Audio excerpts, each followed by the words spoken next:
delulu over not hurting her and always being good and that she can save him. And I'm like, girl, you can be delulu about your love, but you can't be delulu about facts.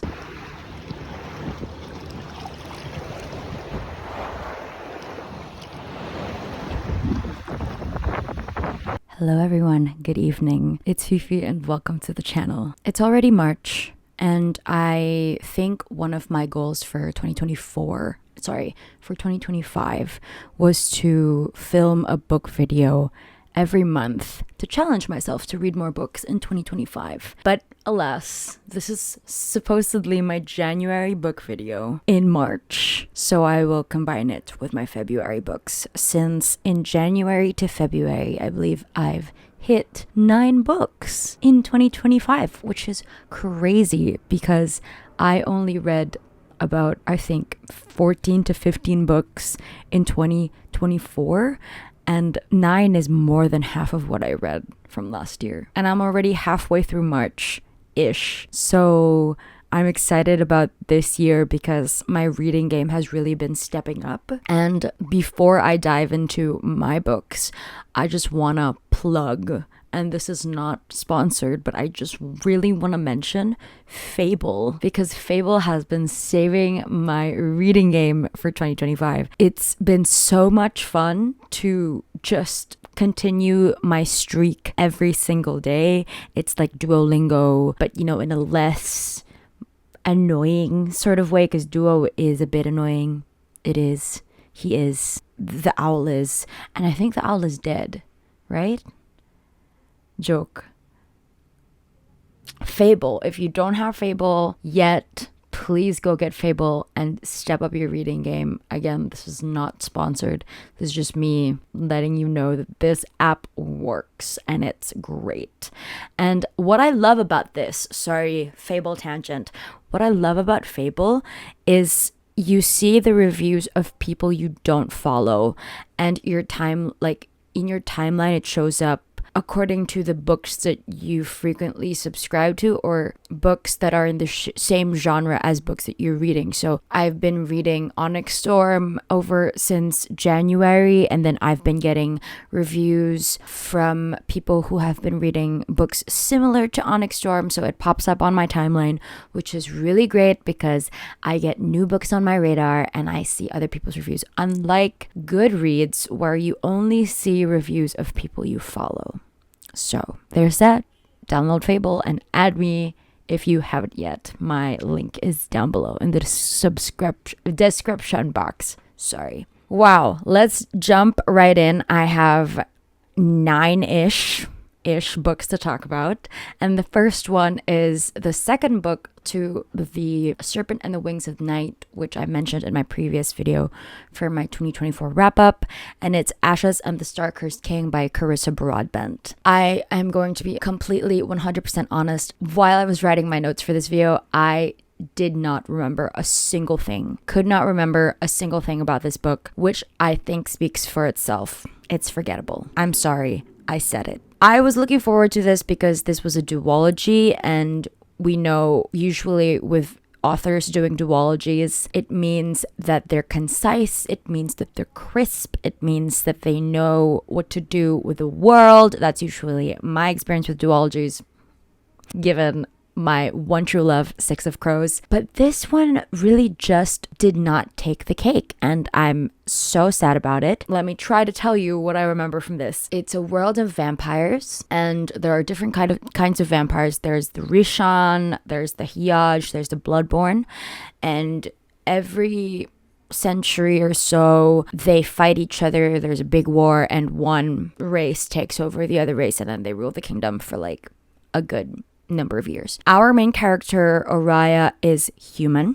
She was adopted by the Nightborn King, brought to the palace, and she's been a sort of like a princess ever since, but she doesn't really have the privileges of a princess because she's human, and whenever she steps out of her room, she can die. So that's basically the first book. The second book, so the first book, she joined this trial where she met this man, Rain, and they sort of And then in the second book, I don't know how much I can say without giving out spoilers, but there was some sort of betrayal happening. And in the second book, people were forced to work together again. Like there was a different villain that came into the picture, and then they had to like reclaim the throne or some sort. I'm definitely mixing this with another book that I read this year that I will mention later, Powerless by Lauren... what's her name? Lauren Roberts. When I was writing my notes, I was mixing the two up, but then again, forgettable. I will say I enjoyed this while I was reading it, but once you're out of it, it's gone. Like it completely leaves you. And it's not a me thing, which I thought it was at first, because for the others, I do remember some stuff, but this one was just like, okay. I will say the same thing that I said about the first book. There are too little characters to care about for a lore that is so vast. I think after this duology, there are more books but are unrelated to the main characters of this book. So it's like all in the same world, but like different characters focusing on different people.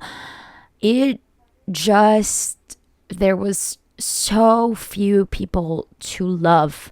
And for me, fantasy books have to be ensemble books. This is a case-to-case basis, but for most fantasy books that have big lores and heavy plots and so much world building happening, for you to have two characters to focus on with so much magic and so much, like so many degrees to the world, it's so sayang. You know, it's so sayang to only have two characters for real. And this was my gripe with this. So my dog is knocking on the door. Okay. Moving on. Next one is... Guys, we finally read Onyx Storm. And I will say, I regret breezing through this so fast. Because, unlike popular opinion, I did love this book. I absolutely fell in love with this. There was a time when I was thinking, do I love this more than Fourth Wing? Which is a solid, big statement, because Fourth Wing changed my life. We all know what we thought about Iron Flame. I think everybody had the same issue with Iron Flame. It was too long. So many things were happening. I still enjoyed it. I had a really good time. It was honestly a book on crack. But Onyx Storm, guys, I'm so sorry to say this. I loved this book so much. Because of this book, I want to get a dragon tattoo, and I will. Onyx Storm. How do I even begin? It came out in January 21st. I finished it about a week after, and I was devastated that I finished it so fast, but also I was on a high. And it was unlike Iron Flame, where I was on a high, but I was confused 80% of the time. This one, I feel like the author really knew where she wanted this to go, and she knew what she wanted to happen for each character. And I know this is against other people's opinions, because I've been seeing people be like, oh, Rebecca looks like she doesn't know where to bring this story anymore with all the different pockets of subplots she planted on this book. But guys, the subplots are everything to me. I wanted to do I wanted to tell you about Onyx Storm in a really fixed way, because I'm going on tangent, and I have, so I'm gonna go back to how I originally wanted to tell you about it.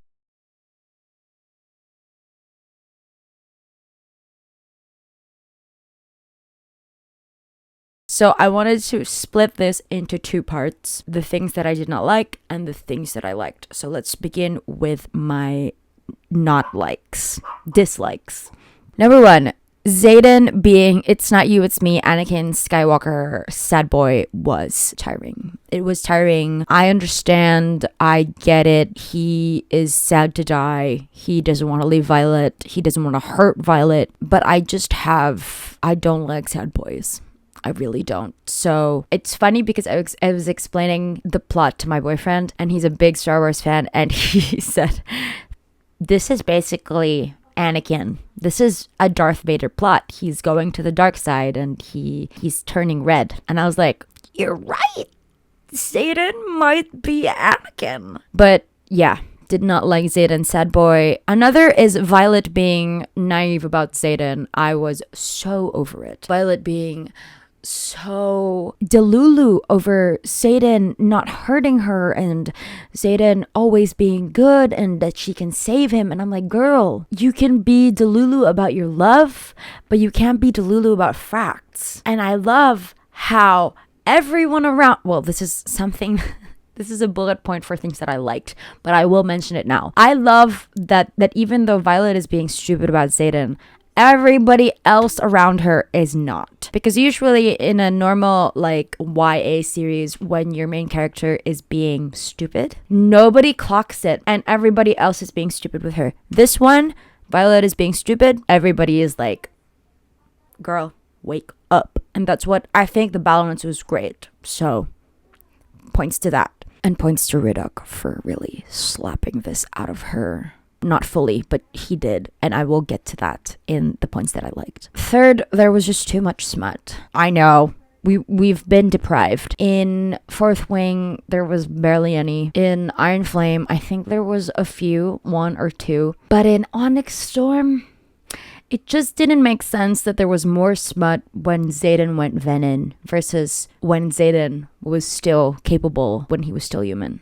You know what I mean? It was just weird. And that's a thought that I just thought about now. It wasn't in my notes or anything. But it's so weird that we had more action when Xaden couldn't have action versus when he was perfectly capable of not killing her and draining her alive. And the fourth thing was the battle scene at the end was, in my opinion, too long. There were so many things that could have been condensed. Theophany, the girl, the Violet Venin. There were so many times that they faced each other on the battlefield. And I was like, it becomes anticlimactic. And so many scenes were like this. Not so many, but there were a couple of scenes that, if throughout the book, that were also like this. Some that were redundant and could have been more condensed. But that's it. That's it for things that I didn't like. These are the small nitpicks. Apart from nothing. There are no other notes because the things that I liked, I would like to let you know. Like I said at the beginning, all the other subplots in this book, I absolutely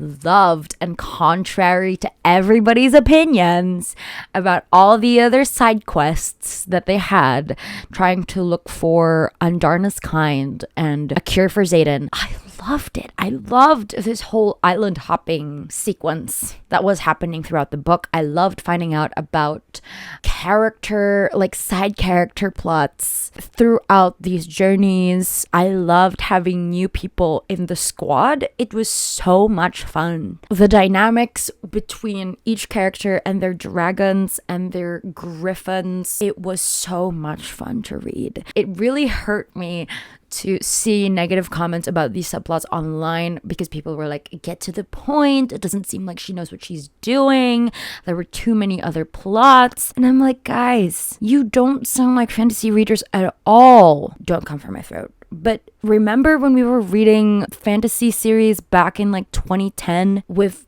10 different volumes? Remember when we were reading Harry Potter, The Mortal Instruments, The Vampire Diaries, The Vampire Academy, Percy Jackson? We were fantasy girls. We had so many series back in the day that had so many books with so many subplots, and we loved it. And I think as an evolving generation of readers, we're becoming too short-termed because of technology and because of the digital age where we have short form medias. We have TikTok, we have YouTube Shorts, we have IG Reels. We want everything to be snappy and fast, and we don't smell the butterflies. We don't stop and smell the flowers.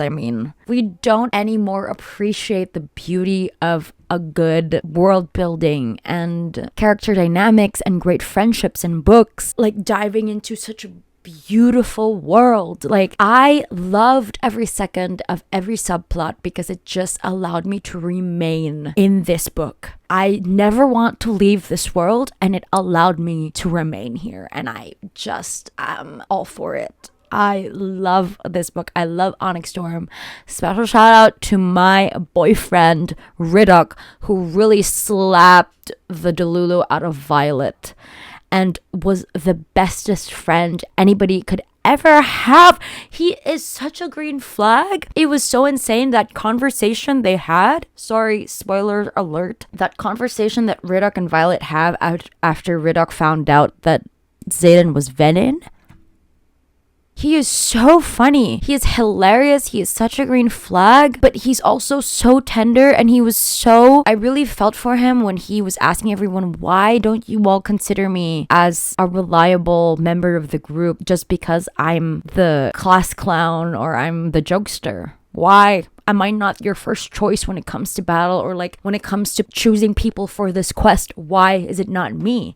I've been reading these books. I've been the one getting the information from Jacinia. I've been researching everything, and you guys can't see. You can only see how funny I am and how I make jokes, but I'm serious about this, and I'm serious about our friendship and the squad, and I love everyone. And I love Riddock so much, guys. It's actually insane. Okay, I think I've waited long enough. My camera just died. You didn't know it. You were here 2 seconds, but I've been waiting 30 minutes for my camera to charge. I charged it a while ago. I plugged it because I lost my cord, my charger.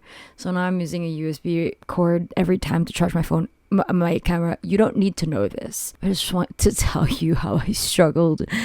I pulled up a 30-minute Emma Chamberlain video, watched it, and was like, please charge. So I'm gonna speed things up because I hope it's enough. Okay, where was I? Third book that I read, All About Love by Bell Hooks. This was given to me by my boyfriend for my birthday last year, and it was recommended to him by my best friend Theola. And this was great. I really, really love this. I didn't give it a perfect, it's not a perfect score because I think it's a me problem. It's the way that I read it. It became too redundant. I think the best way to read this book is to read it slowly and in increments over time, and don't speed read your way through this, because the word love just becomes so redundant in your brain that you start to hate it. Like, it starts to become a word you dislike. So that's why I'm not giving it a 5 out of 5. It was on me and my experience. I feel like this is a book that I will always go back to remind myself of the interconnectedness of life and the importance of our private lives and just relationships and deep connections with people. This is one of those books that I will turn to in good times, but also in tough times. But yeah, I did try to also listen to the audiobook, which was also great, but then don't listen to it every day, because it's like the word love. It brings in your head, and it was a mistake to read it the way that I did. Next book is one of my favorites in January and February, and I'm so glad that I read this. I read this because of Emma Reed's Emmy here on BookTube. It's Ministry of Time by Kallian Bradley. Kallian Bradley. Guys, this was such a beautiful, beautiful book. So we follow our main female character, whose name I cannot remember, but we follow our female main character who got a new job. She is a public servant. She works for the government, but she was offered a new job. And we are in an era in the distant future where Great Britain or the UK discovered time travel, and they don't know what to do with it. They don't know how to fully see where it can go and what are the consequences behind time travel and the discovery of it. So they sort of hold this expat program where they hoard or sort of take people from different points in history, bring them to the present in the book, and they observe them through a period of time, how their body will adjust to modern times, to the climate, to the air, if it will do anything to their body, their mind, their emotions, and such, and how they will adapt to modern times. I say taking, but I mean kidnapping, because they really did kidnap these people from different points in history, but they did make sure that these are people that will eventually die after like important parts. So they take them right before they die and bring them back to the present. We have our main female character who was hired as a bridge. So they call these people bridges, to live with the expats and to sort of help them assimilate into modern culture and into the modern world. And our main character is assigned to Commander Graham Gore of 1847. He was, when I mentioned him to my boyfriend, he knew who he was. He died on Sir John Franklin's doomed 1845 expedition to the Arctic. So he's an important man in history, but he did die. Like there were records of him dying in history. And so they took him. And now he's living with our main female character. He is getting to know what it's like to live in the 21st century. I don't know if the setting of this book is in the 21st century still, but it's in the distant future. It's so interesting to see him so fascinated with things like Spotify, to be scared of technology, to be scared of airplanes, to be aghast by seeing women's ankles or more than their ankles. We have other expats that come from 1665, the plague, a woman from Paris in 1793, and a lieutenant from 1645. So there were many expats, and they hired a lot of bridges and assigned them to each expat. The Ministry of Time was just a treat. There were so many life lessons and foods for thought in this book. There were so many discussions about race, about the modern world versus the old world, and how, like, the pros and cons in each side, because now you have two people. I mean, like, you have a person from then in the present, and you can see the dynamic that they're living. And you see our female main character slowly falling in love with this expat that she was assigned to, and just the tragedies and the joys of romance, of inter-period romance. It was so devastating, but also so funny and so beautiful at the same time. And I recommend this to anybody. I love this book, and I am so glad that I read it. It was such a tangent from all the fantasy books that I've been reading. I wanted to read something kind of, chill. This wasn't very chill. I mean, it's as chill as it can be compared to a fantasy book, but this was a treat. It was great. I can't wait to reread it. So this was fun. I loved it. Ministry of Time by Callie Ann Bradley. Next book. Oh my god, one of my favorites, if not, I don't know which one is my favorite out of all the books that I'm mentioning today, but this is one of my favorite books of 2025, hands down. And it is by an author who has written one of my favorite books of all time. This is such an experience for me because all her other books that followed my favorite book were not great for me. I didn't enjoy them, but this one, we are back, baby. We are so back, and we are talking about Bride by Ali Hazelwood. This is a vampire x werewolf romance, and I never thought I would be saying this out loud in 2025, but I couldn't even imagine reading something like this again, but I did. I was so curious because one of the booktubers I'm following, I forgot who, if it was Emma, if it was Carrie, they mentioned this, and it was so unlike them to read something like this and for them to enjoy it. So I was curious, and I said, maybe we'll give another Ali Hazelwood work another try, another chance, because all the other ones I really they felt too short for me. Love Theoretically, I gave a chance. It just didn't do it. But guys, Bride, and I will say something controversial here.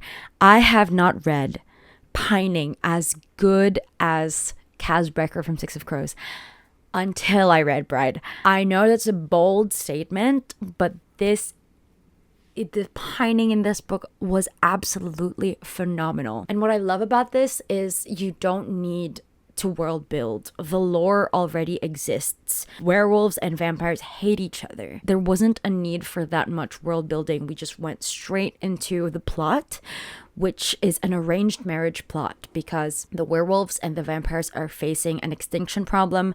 They're not reproducing as much as the humans are, and they're afraid to be overpowered by the humans. So the head of the werewolf world pack forms an alliance with the vampires, and they marry each other. So the alpha of the werewolves marries the daughter of the vampires. They meet at the altar. That's literally the first chapter. They meet at the altar, and it's just amazing. And one of my favorite worlds, full disclosure, one of my favorite worlds when I was reading Wattpad back in high school was werewolf worlds. I loved werewolf stories. I loved the concept of mates and having someone that was meant for you and nobody else, and you won't want or crave or desire anybody else but your mate. This was such an appealing concept to me. And this existed in this world and in this book because we have a werewolf protagonist. But the thing is, vampires don't have mates and they don't have the hardware for mates.